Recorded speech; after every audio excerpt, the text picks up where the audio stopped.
नमस्कार, मी मनोज भावसार सर, श्रीगोंदा, जिल्हा अहमदनगर. वैद्यकीय अभ्यासक्रम प्रवेश प्रक्रिया 2021 व्हिडिओ सिरीज चौथ्या आणि अंतिम भागामध्ये आपल्या सर्वांचं पुन्हा एकदा स्वागत करतो.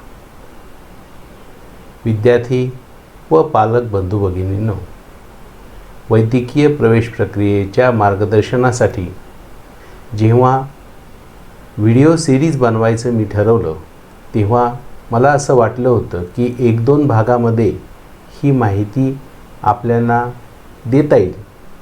परंतु जेव्हा ही व्हिडिओ सिरीज रेकॉर्डिंगला मी सुरुवात केली, तेव्हा असं लक्षात आलं की 1-2 भागामध्ये ही होणं शक्य नाही आणि याचे 4 भाग झाले. पहिल्या भागामध्ये उपलब्ध जागेंचा आरक्षणनिहाय तपशील देण्याचा मी प्रयत्न केलेला आहे. दुसऱ्या भागामध्ये ऑल इंडिया कोटा आणि स्टेट कोटा यांची प्रवेश प्रक्रिया, तसेच गेल्या वर्षी झालेल्या फेऱ्या यांची माहिती दुसऱ्या भागामध्ये देण्यात आली होती. तिसऱ्या भागामध्ये पर्सेंटाईल स्कोअर, रँक आणि फी सवलतीबद्दल माहिती घेण्यात आली होती. आता या चौथ्या आणि अंतिम भागामध्ये आणखी 2 पॅरामीटर की जे वैद्यकीय प्रवेश प्रक्रियेमध्ये अभ्यासणं विद्यार्थ्यांच्या आणि पालकांच्या दोन्हीच्या दृष्टीने अत्यंत महत्त्वाचे आहेत. ते म्हणजे फी स्ट्रक्चर कॉलेजचं कसं असतं, अभ्यासक्रम निहाय फी स्ट्रक्चर हे आपण पाहणार आहोत. यामध्ये या वर्षीच्या प्रवेश प्रक्रियेमध्ये थोडा बदल होऊ शकतो. बहुतेक फी ही गेल्या वर्षीपेक्षा 2 ते 4% वाढू शकते. ही बाब आपण लक्षात घेतली पाहिजे.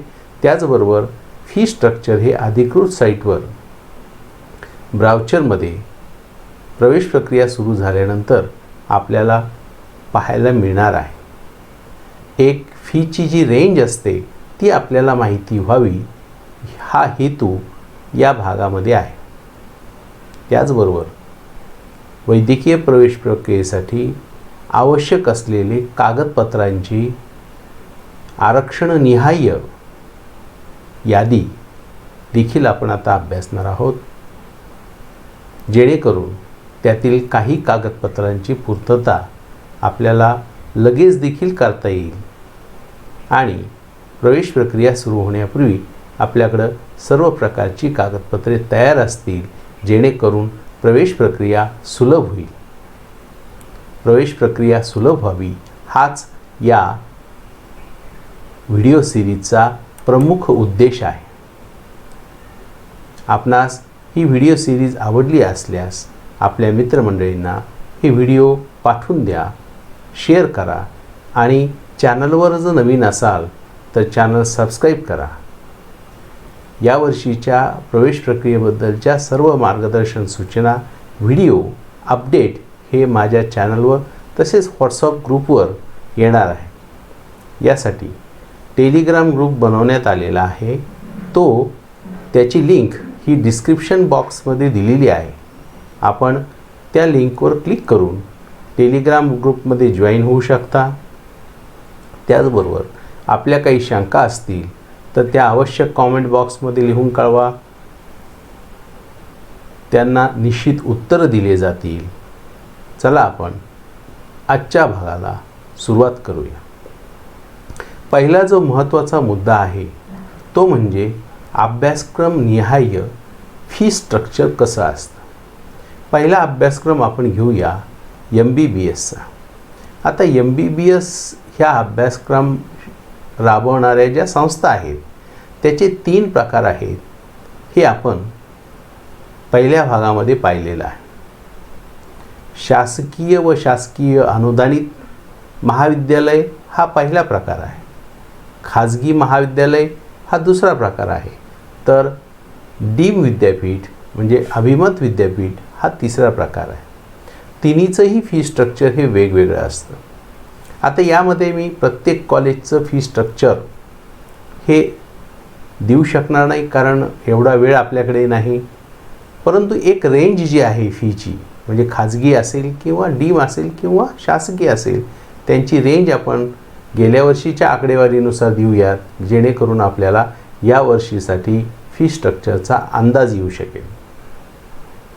तर 2020-21 या शैक्षणिक वर्षासाठी शासकीय आणि शासकीय अनुदानित MBBS महाविद्यालयांची फी ही 94,000 रुपये ट्यूशन फी इतकी होती.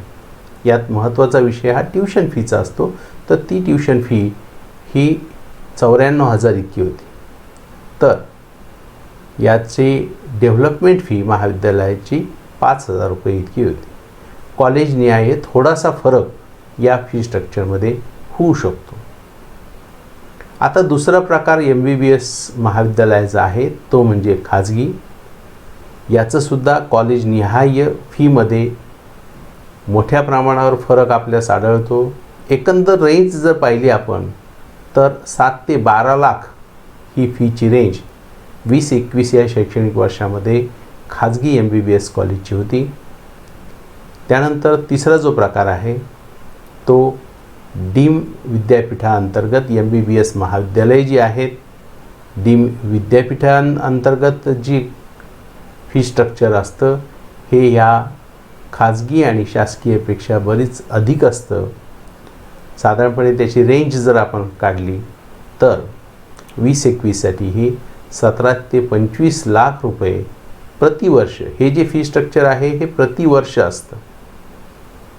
त्याचबरोबर रजिस्ट्रेशन करताना 2 लाख रुपये सिक्युरिटी डिपॉझिट हे डीम विद्यापीठासाठी आपल्याला रजिस्ट्रेशनच्या वेळेस भरावं लागतं. हे देखील आपण लक्षात घेतलं पाहिजे. विद्यार्थी मित्र हो, गव्हर्मेंट अनुदानित आणि प्रायव्हेट यासाठी राऊंडमधून ज्यावेळेस आपला प्रवेश होतो तेव्हा आपल्याला आरक्षणानुसार कॅटेगरीनुसार फी सवलत मिळत असते. परंतु अशी कुठलीही फी सवलत ही डीम विद्यापीठासाठी मिळत नाही. त्याचबरोबर जे इन्स्टिट्यूशनल कोटामधून ॲडमिशन होतात त्यासाठी देखील आपल्याला फी सवलत नसते. इन्स्टिट्यूशनल कोटामधून जे प्रवेश होतात त्यांचं फी स्ट्रक्चर हे मी आत्ता सांगितलेल्या फी स्ट्रक्चरपेक्षा वेगळं असतं. संबंधित महाविद्यालयाच्या वेबसाईटवर प्रवेश प्रक्रिया सुरू झाल्यानंतर आपल्याला ते फी स्ट्रक्चर पाहायला मिळतं. फी स्ट्रक्चर प्रवेश घेण्यापूर्वी, प्रेफरन्स फॉर्म भरण्यापूर्वी विद्यार्थी व पालकांना माहिती असलं पाहिजे. ही बाब प्रवेश प्रक्रियेदरम्यान अत्यंत महत्त्वाची आहे. आता MBBS अभ्यासक्रमाबद्दल माहिती मिळवल्यानंतर आपण BDS अभ्यासक्रमाकडे वळूया. BDS अभ्यासक्रमासाठी सुद्धा अशाच प्रकारे 3 प्रकारच्या संस्था असतात. शासकीय व शासकीय अनुदानित, त्याचबरोबर दुसरा प्रकार आहे खाजगी BDS महाविद्यालय आणि तिसरा प्रकार आहे डीम विद्यापीठांतर्गत येणारी महाविद्यालय. यामध्ये सुद्धा डीम विद्यापीठाची फी ही खूप जास्त असते. आता आपण अगोदर पाहूया शासकीय आणि शासकीय अनुदानित BDS महाविद्यालयाची फी स्ट्रक्चर कसं आहे. शैक्षणिक वर्ष 20-21 मध्ये शासकीय आणि शासकीय अनुदानित BDS महाविद्यालयाची फी होती 71,000 रुपये प्रतिवर्ष हे ट्यूशन फी आणि 3,000 रुपये हे डेव्हलपमेंट फी. तर खाजगी कॉलेजमध्ये BDSसाठी 4 ते 6 लाख रुपये इतकं फी स्ट्रक्चर होतं. 4 ते 6 लाख असा की ही रेंज आहे. कॉलेजनिहाय यात थोडाफार फरक पडू शकतो. आणि डीम विद्यापीठांतर्गत BDS महाविद्यालयाची फी 5 ते 8 लाख रुपये प्रतिवर्ष इतकी असते. MBBS प्रमाणेच डीम विद्यापीठांतर्गत येणाऱ्या ज्या जागा असतात यांना कुठलीही शैक्षणिक सवलत नसते. त्याचबरोबर प्रायव्हेट कॉलेजमधील इन्स्टिट्यूशनल कोटा अंतर्गत जर ॲडमिशन असेल तर त्यांचं फी स्ट्रक्चर हे वेगळं असतं. त्या महाविद्यालयाच्या वेबसाईटवर आपल्याला हे पाहायला मिळेल प्रवेश फॉर्म भरताना. जेव्हा आपण प्रेफरन्स फॉर्म भरतो तेव्हा ह्या बाबी आपण बारकाईने लक्षात घेतल्या पाहिजेत. आता MBBS आणि BDS हे 2 अभ्यासक्रम झाल्यानंतर तिसऱ्या महत्त्वाच्या अभ्यासक्रमाकडे आपण येऊयात, ज्याचं नाव आहे BAMS. अलीकडच्या काळात आपण पाहिलं असेल की BAMS महाविद्यालयाला BAMS जागांसाठी मोठी मागणी आहे.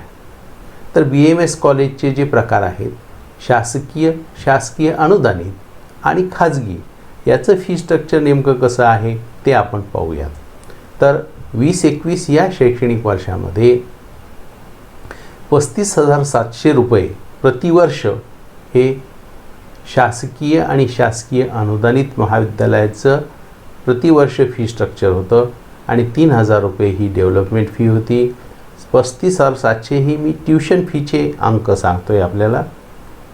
जर आपलं हे फी स्ट्रक्चर जर कॅटेगरीमधून असेल म्हणजे OBC असेल तर विद्यार्थ्यांना याच्या निम्मेच पैसे ट्युशन फी म्हणून भरावे लागतील. हे जी फी स्ट्रक्चर मी आपल्याला सांगतो आहे हे ओपन कॅटेगरीसाठी सांगतो आहे.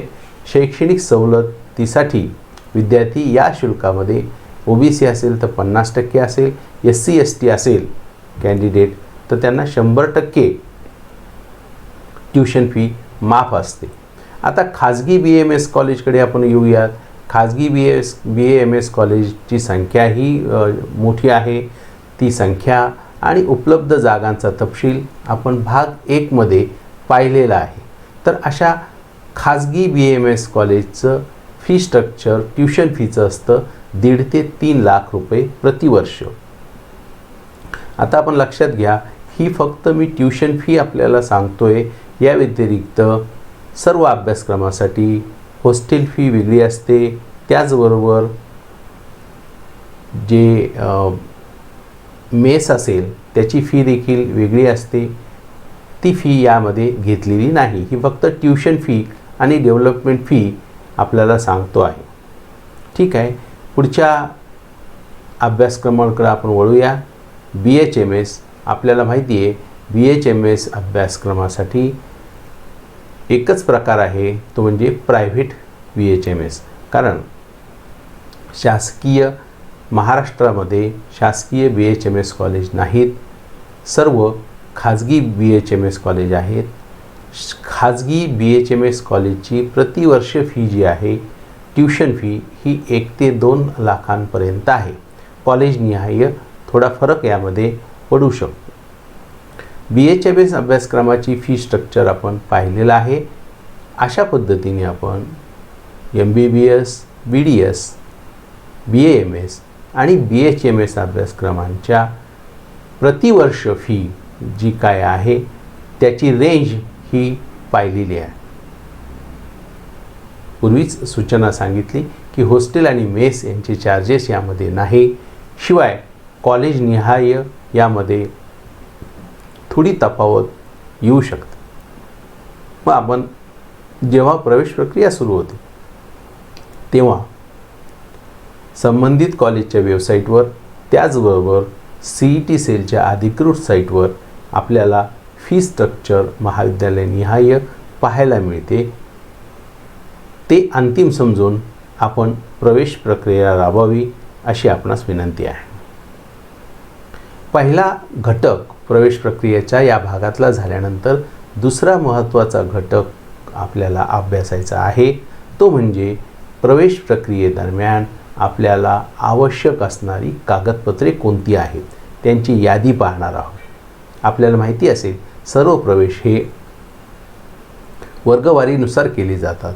म्हणजे खुल्या गटातील प्रवेश असतील किंवा EBC गटात EWS गटातील प्रवेश असेल किंवा SBC गटातील प्रवेश असेल, SC ST गटातील प्रवेश असेल, VJNT गटातील प्रवेश असेल, सर्व गटांसाठी जी कागदपत्रं लागत आहेत ती आपण आता क्रमनिहाय कॅटेगरीनिहाय पाहणार आहोत. कागदपत्र ही काही कागदपत्र अशी आहेत की जी आतासुद्धा आपल्याला या वर्षीच्या प्रवेश प्रक्रियेसाठी घेता येईल. उदाहरणार्थ नॅशनॅलिटी सर्टिफिकेट आपल्याला विद्यार्थ्याच्या नावाने काढता येईल. त्याचबरोबर डोमेसाईल सर्टिफिकेट काढता येईल, उत्पन्नाचा दाखला काढता येईल, त्याचबरोबर नॉन क्रिमिलियर सर्टिफिकेट काढता येईल, नॉन क्रीमी लेअरची मर्यादा जी आहे ती मार्च 2022 31 मार्च 2022 अशी असायला पाहिजे, हे देखील आपण या ठिकाणी समजून घेतलं पाहिजे.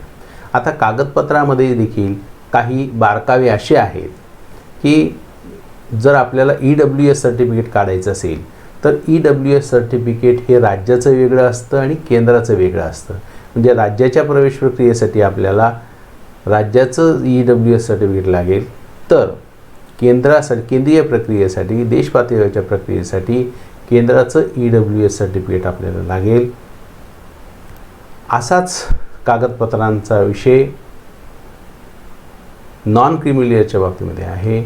नॉन क्रीमी लेअर सर्टिफिकेट देखील राज्याचं नॉन क्रीमी लेअर सर्टिफिकेट वेगळं आहे, तर केंद्राचं जे काही नॉन क्रीमी लेअर सर्टिफिकेट आहे ते वेगळं आहे. आपण ज्या प्रक्रियेमध्ये भाग घेणार आहोत त्या प्रक्रियेसाठी आपल्याला ते पर्टिक्युलर सर्टिफिकेट असलं पाहिजे. आपण राज्याचं नॉन क्रीमी लेअर काढलं तर आपल्याला केंद्रीय पातळीवरील प्रवेश प्रक्रियेमध्ये आपल्याला केंद्राचं सर्टिफिकेट मागितलं जाईल. अर्थात दोन्ही प्रकारच्या नॉन क्रीमी लेअर सर्टिफिकेटसाठी प्रक्रिया ही सेतू कार्यालयामार्फतच होते, हे देखील आपण समजावून घेतलं पाहिजे. चला आपण वैद्यकीय अभ्यासक्रमाच्या प्रवेश प्रक्रियेसाठी आवश्यक असणारे कॅटेगरीनुसार कागदपत्र अभ्यासणार आहोत. पहिली कॅटेगरी आहे ती म्हणजे खुला गट. आपल्याला माहिती असेल खुल्या गटामध्ये लागणारी कागदपत्र ही सर्वात इतर कॅटेगरीपेक्षा कमी असतं. मग कुठली कुठली कागदपत्र आहेत त्याची यादी मी आपल्याला सांगतो आहे या ठिकाणी. पहिलं जे कागदपत्र आवश्यक आहे ते म्हणजे आधार कार्ड. आधार कार्डच्या बाबतीमध्ये एक लक्षात घ्या की आपल्या शालेय रेकॉर्डवर असलेलं नाव, त्याचं स्पेलिंग, त्याचबरोबर आधार कार्डवर असलेलं नाव ही दोन्ही समान आहेत का पाहून घ्या. बोर्ड फॉर्म भरताना जे आपलं नाव आहे, 10वीच्या सर्टिफिकेटवर जे नाव आहे ते आणि आधारचं नाव मॅच होतं का पहा. जर काही तफावत असेल तर आधार कार्ड अपडेट करून मिळतं. आधार केंद्रावर जर आपण गेलात तर त्यामध्ये आपल्याला आधार केंद्र अपडेट करून मिळतं. बऱ्याच वेळेस असं होतं की आधार कार्ड हे बंद पडलेलं असेल, अपडेट केलेलं नसेल, आपण त्याच्याकडे दुर्लक्ष करतो. तर असं करू नका. आधार कार्ड सुरू आहे का, त्याचबरोबर आधार अपडेट आहे का, आधारवर दिलेली माहिती बरोबर आहे का, आधारची जन्मतारीख आणि 10वीच्या सर्टिफिकेट, बोर्ड सर्टिफिकेटवरची जन्मतारीख सारखीच आहे का, ही पाहून घ्या. जर यात काही थोडीफार तफावत असेल तर त्याची दुरुस्ती करून घ्या. म्हणजे ऐनवेळी प्रवेश प्रक्रिया चालू असताना आपल्याला कुठल्याही अडचणीला सामोरं जायची गरज पडणार नाही आणि प्रवेश प्रक्रिया सुलभ होईल. आधार कार्डनंतर दुसरं महत्त्वाचं डॉक्युमेंट आहे की जे सर्व कॅटेगरीसाठी, सर्व प्रकारच्या कॅटेगरीसाठी वैद्यकीय प्रवेशासाठी आवश्यक असतं, ते म्हणजे मेडिकल फिटनेस सर्टिफिकेट. CET सेलमार्फत जाहीर केल्या गेलेल्या ब्राउचरमध्ये याचा नमुना दिलेला असतो. आपल्या ग्रुपवर देखील या मेडिकल फिटनेस सर्टिफिकेटचा नमुना त्यावेळी देण्यात येईल. त्यानुसार त्याच फॉर्मॅटमध्ये हा मेडिकल सर्टिफिकेटचा नमुना आपल्याला घ्यायचा आहे वैद्यकीय अधिकाऱ्यांकडून. फिटनेस सर्टिफिकेट याला म्हणतात की जे अत्यंत आवश्यक आहे. त्यानंतर नीट 2021चा जो काही ॲप्लिकेशन फॉर्म आहे त्याची एक प्रिंटआउट आपल्याला लागेल. नीट 2021चे ॲप्लिकेशन फॉर्म अद्याप सुरू झालेले नाही. परीक्षेची डेट जाहीर करण्यात आलेली आहे. नीट परीक्षा घेण्याची आणि ऑल इंडिया रँक देण्याची जबाबदारी नॅशनल टेस्टिंग एजन्सी NTA नवी दिल्ली यांच्याकडे आहे. NTA मार्फत एक सूचना जाहीर करण्यात आलेली आहे आणि नीट परीक्षेची तारीख जाहीर करण्यात आलेली आहे 1 ऑगस्ट.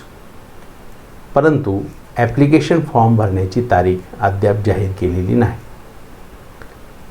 जेव्हा हे ॲप्लिकेशन फॉर्मसाठी तारखा जाहीर होतील आणि तुम्ही ॲप्लिकेशन करताल त्या ॲप्लिकेशन फॉर्मची एक प्रिंटआउट ही व्यवस्थित जपून ठेवा, जी आपल्याला ॲडमिशन प्रक्रियेमध्ये म्हणजेच प्रवेश प्रक्रियेमध्ये लागणार आहे. त्यानंतर परीक्षेपूर्वी 8-10 दिवस अगोदर NTA मार्फत नीटसाठी हॉल तिकीट म्हणजेच ॲडमिट कार्ड जाहीर करण्यात येतं. हे जे ॲडमिट कार्ड आहे त्याची देखील प्रिंटआउट एक एक्स्ट्रा प्रवेश प्रक्रियेसाठी आपण जपून ठेवलं पाहिजे. ह्या ॲडमिट कार्डवर जो आपण ॲप्लिकेशन फॉर्मवरचा जो फोटो आहे तोच आपल्याला पेस्ट करायचा आहे. त्यामुळे ॲप्लिकेशन फॉर्म भरताना जो पासपोर्ट साईज फोटो आणि पोस्ट कार्ड साईज फोटो हे 2 साईजचे फोटो आपल्याकडे असतात, त्याच्या किमान 8 ते 10 प्रती काढून ठेवा. प्रवेश प्रक्रियेमध्ये आपल्याला त्याच फोटोंची आवश्यकता असते. म्हणून हे जे पासपोर्ट आणि पोस्ट कार्ड साईज फोटो आहेत ते व्यवस्थित जतन करून ठेवा, ज्याचा उपयोग आपल्याला प्रवेश प्रक्रियेमध्ये लागणार आहे. ॲडमिट कार्डनंतर नीटचं जे स्कोअर कार्ड आहे त्याला नीट रिझल्ट शीट असं म्हणतात, ते ऑनलाईनच डाउनलोड करायचं असतं, ते देखील आपण जपून ठेवलं पाहिजे. ते एक डॉक्युमेंट आपल्याला लागेल. 10वीची ओरिजिनल मार्कशीट लागेल. त्याचबरोबर 10वीचं सर्टिफिकेट देखील लागेल. 10वीचं सर्टिफिकेट हा एक जन्मतारखेचा पुरावा असतो, त्यामुळं 10वीचं प्रमाणपत्र देखील प्रवेश प्रक्रियेमध्ये आवश्यक असतं. बऱ्याच वेळेस 10वी झाल्यानंतर निकाल लागल्यानंतर एक 5-6 महिन्याच्या अंतराने बोर्डकडून हे सर्टिफिकेट संबंधित विद्यालयामध्ये संबंधित शाळेमध्ये हे आलेले असतात, परंतु आपण ते कलेक्ट करत नाही, ते शाळेकडेच असतात. तर जर असं काही झालं असेल तर 10वीचं प्रमाणपत्र हे शाळेतून कलेक्ट करून घ्या जर घेतलं नसेल तर. त्यानंतर 12वीचा शाळा सोडल्याचा दाखला, लिव्हिंग ट्रान्सफर सर्टिफिकेट आवश्यक आहे. नॅशनॅलिटी सर्टिफिकेट, डोमेसाईल सर्टिफिकेटची आवश्यकता आहे. अलीकडच्या काळामध्ये एकत्रितरित्या nationality cum domicile certificate issue होतं, त्यामुळं ते सर्टिफिकेट एक सर्टिफिकेट असेल तरी चालेल. आणि जर विद्यार्थी नीट रिपीट करत असेल तरच गॅप सर्टिफिकेट लागेल. असे हे 11 डॉक्युमेंट्स ओपन कॅटेगरीसाठी लागतील. याचं विस्तृत स्पष्टीकरण मी दिलेलं आहे. आता क्रमानं पुन्हा एकदा ही यादी मी आपल्यासमोर ठेवतो आहे, जेणेकरून लक्षात येईल किंवा नोंद करून घ्या. ओपन कॅटेगरीसाठी प्रवेश प्रक्रियेसाठी लागणाऱ्या कागदपत्रांची यादी: Aadhaar card, medical fitness certificate, NEET application form, NEET admit card, NEET score card, SSC marksheet, SSC certificate, HSC marksheet म्हणजे 12वीचं मार्कशीट देखील लागेल, living certificate, nationality cum domicile certificate आणि जर रिपीट असेल तरच गॅप सर्टिफिकेट. जर विद्यार्थी रेग्युलर असेल तर गॅप सर्टिफिकेटची आवश्यकता नाही. असे हे 10 ते 11 डॉक्युमेंट्स ओपन कॅटेगरीसाठी आवश्यक आहेत. आता हे जे काही 11 डॉक्युमेंट्स आत्ता मी सांगितले हे सर्व डॉक्युमेंट्स SC ST कॅटेगरीसाठी सुद्धा लागतील. शिवाय आणखी काही डॉक्युमेंट SC ST कॅटेगरीसाठी लागतील. ते 12 आणि 13 2 डॉक्युमेंट आणखी लागतील, ते मी आपल्याला सांगतो. पहिले 1 ते 11 जे आहे ते ओपन कॅटेगरीचे आहेत, ते सर्व SC ST कॅटेगरीला लागतील.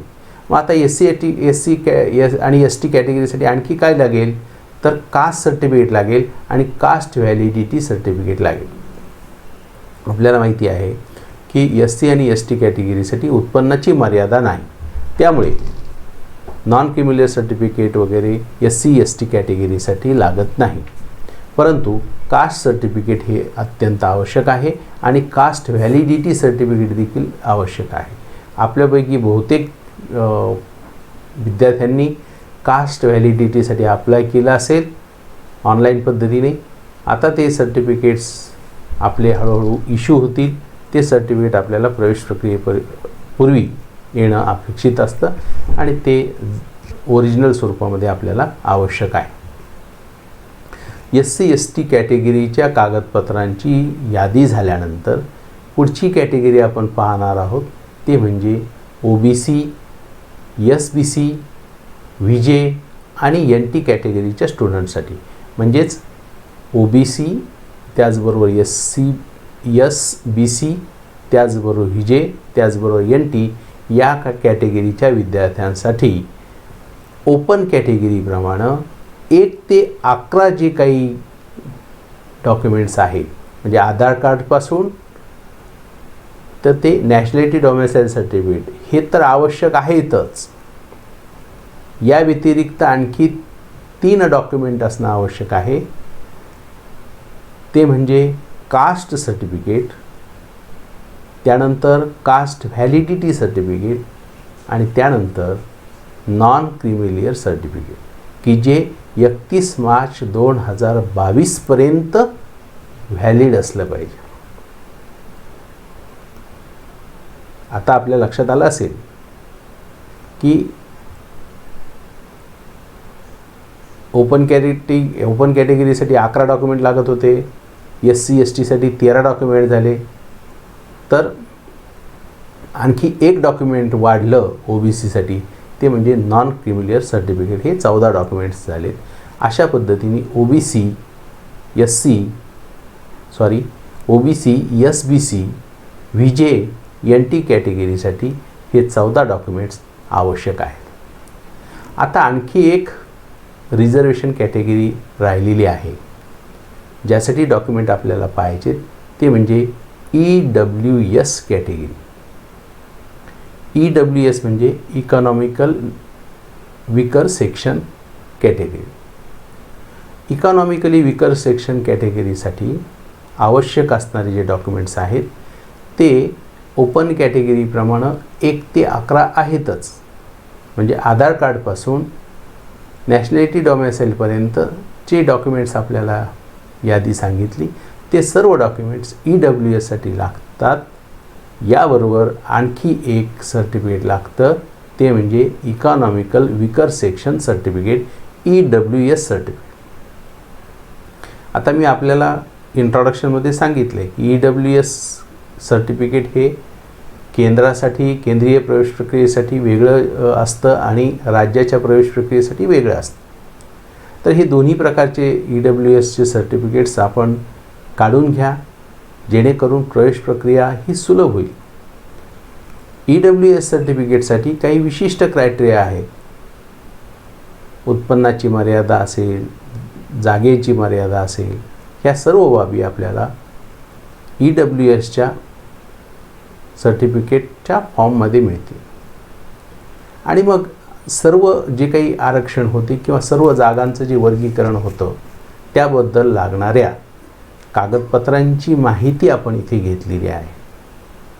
हे सर्व कागदपत्रापैकी काही कागदपत्र आपल्याला आता देखील त्याची पूर्तता करता येईल, जेणेकरून ऐनवेळेस येणाऱ्या काही अडचणी निर्माण होणार नाहीत आणि प्रवेश प्रक्रिया आपली सुलभ होईल.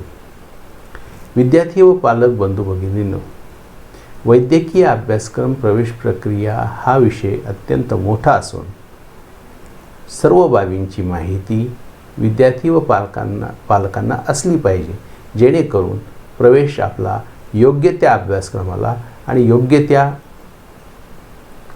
महाविद्यालयात होऊ शकेल.